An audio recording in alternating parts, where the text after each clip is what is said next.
Hello नमस्कार. श्री स्वामी समर्थ सर्वांना. स्वागत आहे तुमचं माझ्या आजच्या व्लॉगमध्ये. तर मी चालले आहे कोकणात माझ्या माहेरी. आता ठीक सकाळचे 5:30 वाजलेले आहेत. तर आम्हाला कोकणात पोचायला बरोबर 12 ते 13 तास लागतातच. 6:30 ते 7 वाजेपर्यंत आम्ही कोकणात पोचू. आहे सकाळचा व्ह्यू. किती छान वाटतं आहे सकाळचा टाईम. सकाळचा टाईम असल्यामुळे गाडीच्या खिडक्या आम्ही उघड्याच ठेवल्या होत्या. किती छान हवा सुटली होती बाहेर. 12 ते 13 तास लागतात म्हणजे काही कारणामुळे जेवणासाठी, नाहीतर ट्रॅफिकमुळे थोडा वेळ लागतोच आणि गाडीला पण थोडा आराम पाहिजेच ना, म्हणून आम्हाला थोडा वेळ लागतो. नाहीतर 10 ते 12 तासच आम्ही जाऊन पोचू कोकणात.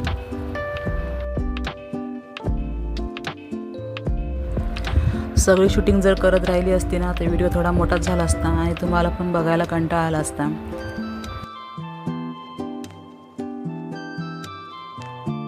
आम्ही कोल्हापुरात कधी येऊन पोचलो आम्हाला कळलंच नाही. गाडीत मस्ती मजाक करत करत बोलत गप्पा मारत आलो. तर हे आहे कोल्हापूर आणि ह्या साईडला जे दिसतंय ते हे ब्रिजचं काम चालू आहे. खूप मोठं ब्रिज बांधलं आहे. बांधकाम चालू आहे ते ब्रिजचं. खूप भरपूर मोठं आहे ते ब्रिज. माहेर जाण्याची एवढी उत्सुकता लागली होती की कधी एकदा माहेर येतं असं झालं होतं मला.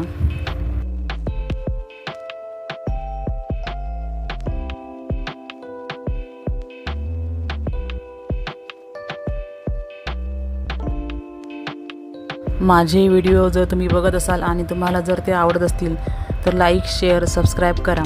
श्री स्वामी समर्थ सर्वांना.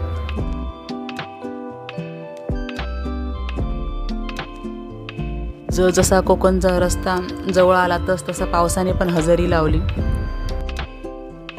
आम्ही कधी गेलो जरी कोकणात उन्हाळ्यात जाणं तर एरवी पण जा, पाऊस हा आम्हाला भेटतो जाते वेळी पण आणि येते वेळी पण.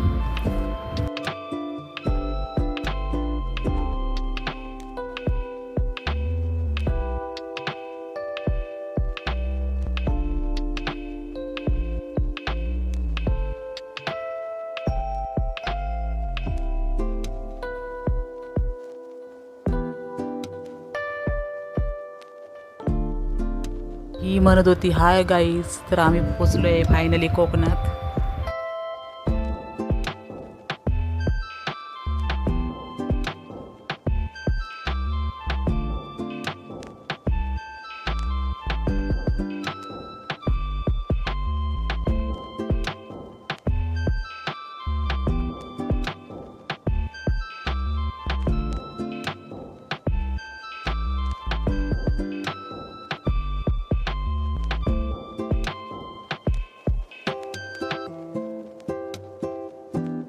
जसा आंबोली घाट सुरू झाला तसा आम्हाला पाऊस भेटला आणि पाऊस पण भरपूर होता. घाटामध्ये तर भरपूर पाऊस भेटला आम्हाला.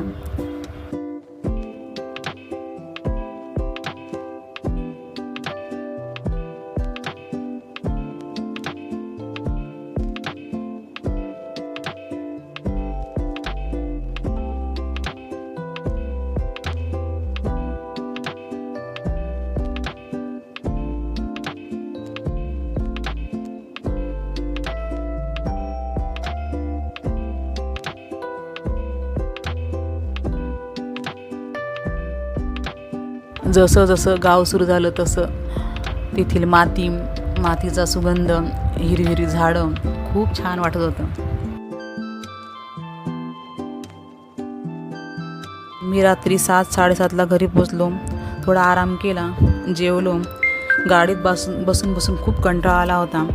माझ्या नवऱ्याची खूप कमाल आहे बाई. एवढ्या वेळ गाडी चालवणं, कसे चालवतात त्यांनाच माहिती बाई. आम्हाला तर नुसतं गाडीत बसून येणं आहे, त्यांना तर गाडीत बसून गाडी चालवणं, चारीकडे व्यवस्थित लक्ष ठेवणं आणि व्यवस्थित गाडी चालवणं म्हणजे किती हे असतं. गाडी चालवणं म्हणजे कठीण काम. छान चालवतात गाडी, काही प्रश्नच नाही गाडी चालवण्यात.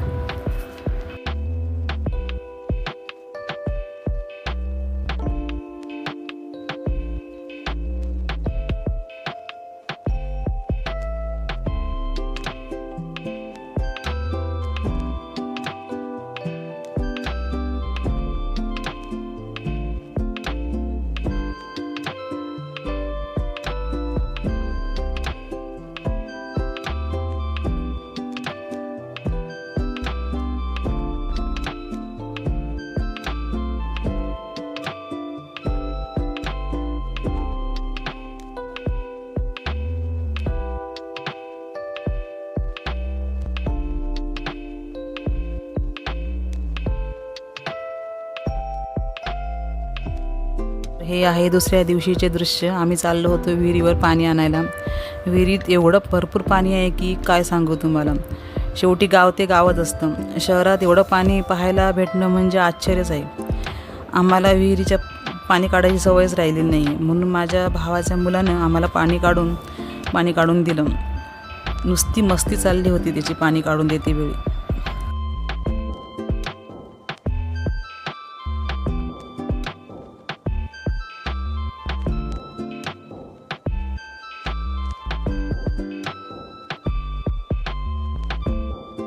विहिरीच्या बाजूला ही सुपारीची झाडं आहेत, फणसाची झाडं आहेत, नारळ आहेत.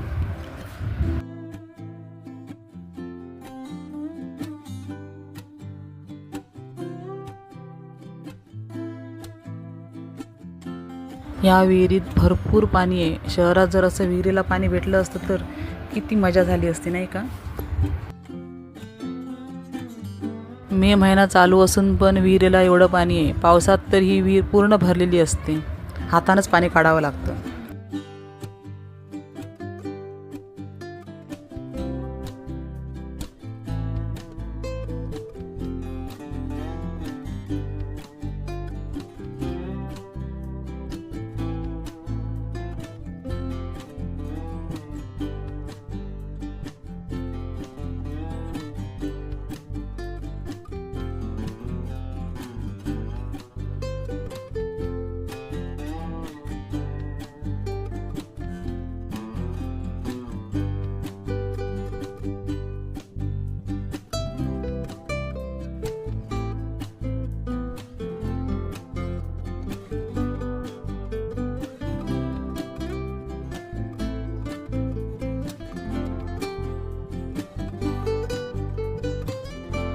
विहिरीचं पाणी काढून देते वेळी याची नुसती मस्ती चालली होती.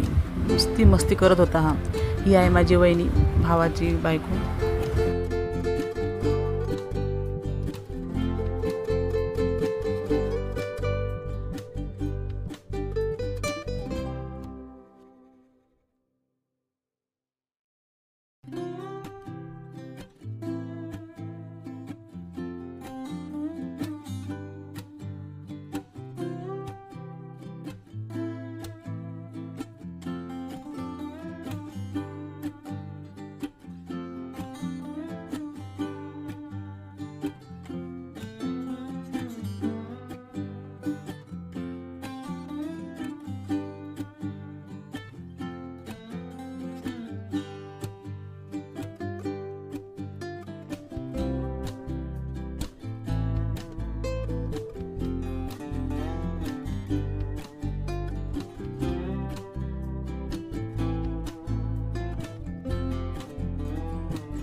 इथं सगळीकडं झाडच झाड आहेत. भरपूर झाडं आहेत इकडे. हिरवळ आहे नुसती. झाडांना पण फुलं एवढी आहेत.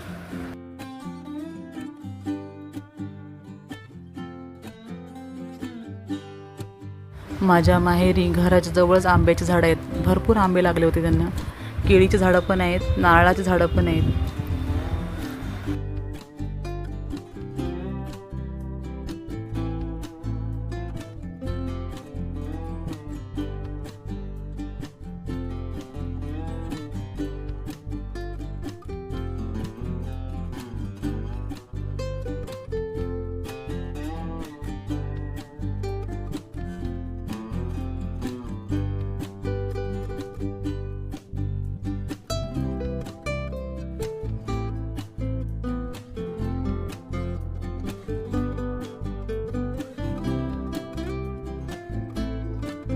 कोकणात तर अशी कौलारू घरं असतात, त्याच्यामुळे गरमी अजिबात जाणवत नाही, थंडावा असतो. खूप छान वाटतात ही घरं आणि गारवा पण जास्त असतो या घरात, गरम होत नाही जास्त.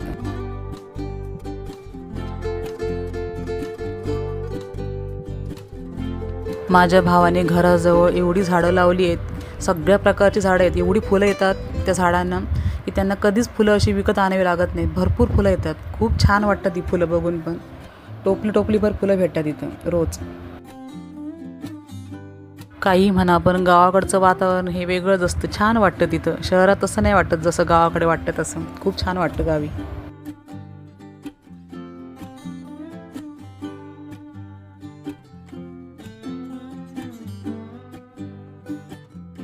मला फणसाची भाजी खायला खूप आवडते, छान लागते ती. मी इथे आल्यावर बनवूनच घेते वडिलांकडनं. माझे वडील छान बनवतात फणसाची भाजी. माझ्या आईला नाही जमत एवढी, पण माझे वडील छान बनवतात. मग आम्ही काय केलं, कच्चा फणस आणला, चांगला फोडून घेतला, मग त्याच्यातले सगळे गरे काढले आणि मग भाजीसाठी ते गरे लागतात ना, मग छान ते गरे काढले आणि धुवून वगैरे सगळं करून दिलं. मग माझ्या वडिलांनी छान बेगेसी फणसाची भाजी टेस्टी बनवली होती. खूप छान बनवतात माझे वडील फणसाची भाजी. आम्ही सगळ्यांनी मिळून गरे काढले, आई, माझे वडील, माझा भाऊ आणि मी सगळ्यांनी मिळून काढले हे गरे आणि नंतर ती फणसाची भाजी माझ्या वडिलांनी बनवली. खूप छान बनवतात.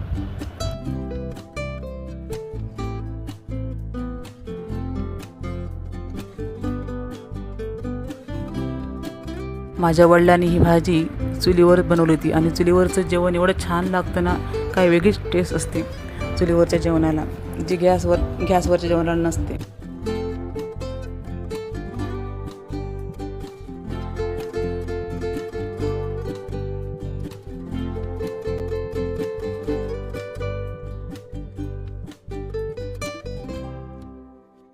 त्या दिवशी आम्ही सगळेजण गेलो बीचवर फिरायला. म्हटलं बघू फिरून थोडं, आता आलं होतं फिरूनच येऊ म्हटलं. फिरायला गेलो बीचवरती. खूप छान वाटत होतं. समुद्रकिनारा, हिरवी झाडं, नारळाची झाडं, खूप छान वाटलं. आम्ही खूप फिरलो, मजा केली.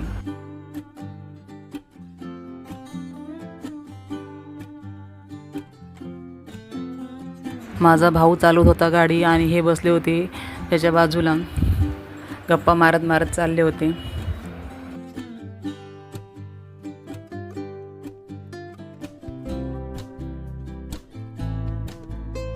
गोव्याच्या साईडला मंदिरं पण खूप मोठी मोठी असतात. तिथं भरपूर मोठी मोठी मंदिरं आहेत त्या साईडला. गोव्याला फिरण्यासारखं खूप आहे.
सकाळच्या नाश्त्यासाठी माझी आई बनवत होती घावणे. हे तांदळाच्या पिठाचे बनवतात आणि हे चहासोबत खातात. खूप छान लागतात. हे छान बनवते माझी आई हे. आणि तिला म्हटलं थांब तुझा व्हिडिओ बनवूया, तर ती एवढी हसत होती. असा कसा व्हिडिओ बनवणार, काही कपडे घातले मी, कशी बसली आहे. अगं मी तिला म्हटलं अगं गावाकडे असंच असतं, याला काही नाही. त्यावरती हसत होती.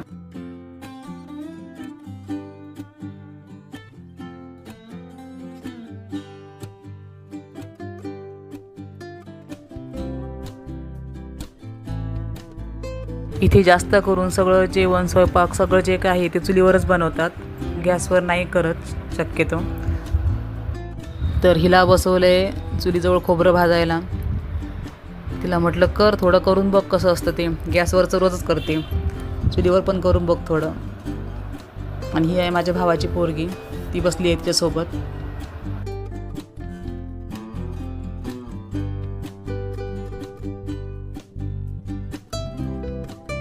आजचा हा माझा व्हिडिओ तुम्हाला कसा वाटला कमेंट करून नक्की सांगा. आवडल्यास लाईक, शेअर, सबस्क्राईब करा. श्री स्वामी समर्थ सर्वांना.